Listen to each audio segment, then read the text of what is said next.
RSS என்பது ஒரு மதவாத அமைப்பு. இந்த அமைப்பு இந்தியாவில் கிட்டத்தட்ட 3 முறை தடை செய்யப்பட்டிருக்கு. மகாத்மா காந்தியை கொலை செஞ்சிருக்கக்கூடிய ஒரு அமைப்புனா ஆர்எஸ்எஸ்.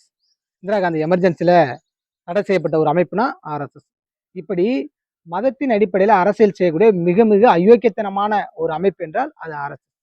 அப்போ அப்படியாப்பட்ட ஆர்எஸ்எஸ் தான் இன்னைக்கு பிஜேபி என்ற அரசியல் வடிவத்தில் இன்னைக்கு தமிழகத்தில் குறிப்பாக இந்தியாவில் தொடர்ச்சியாக 3 முறை ஆட்சி அதிகாரத்தில் இருக்கு. 2014 மோடி கும்பல் அதனுடைய தலைவராக இருக்காங்க. அப்போ இப்படியாப்பட்ட ஆர்எஸ்எஸ் தனது சித்தாந்த ஆட்களை அனைத்து அதிகார பதவிகளும் தொடர்ச்சியாக நியமனம் பண்ணிட்டு இருக்காங்க. இன்னைக்கு அப்படியாப்பட்ட இந்த தடை செய்யப்பட்ட மக்களுக்கு பலன் இல்லாத எந்த வகையிலும் பிரயோஜனம் இல்லாத இந்த ஆர்எஸ்எஸ் அமைப்புக்கு மத்திய கலாச்சாரத்துறை கிட்டத்தட்ட 76,13,129 ரூபாய் செலவு செஞ்சு அதற்கான விளம்பரத்தை செஞ்சிருக்கு. ஏன்டா யார் வீட்டு அப்பம் பணம் ஆர்எஸ்எஸ் காரன் சம்பாரிச்சானா, இல்ல களை வெட்டினானா, நெல் அறுவடை பண்ணானா, கோதுமை அறுவடை பண்ணானா, இங்க நடு ரோட்டில் நின்று வெயில் நின்று ரோடு போட்டானா, யார் சம்பாரிச்சு கொடுத்த பணம்? மக்கள் சம்பாதித்த பணம்.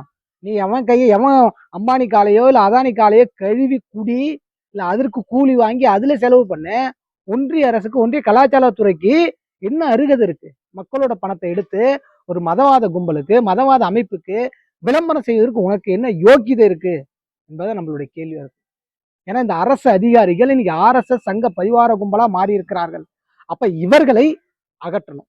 அப்படி அகற்றக்கூடிய வகையில மக்களுடைய எழுச்சியோ போராட்டங்களோ இருக்கணும்.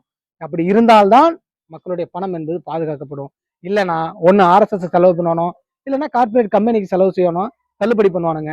அப்ப இதை எதிர்த்து நம்மளுடைய போராட்டம் என்பது இருக்க வேண்டும். அத்தகைய போராட்டத்துக்கு மக்கள் நாம் அணிதிரள்வோம்.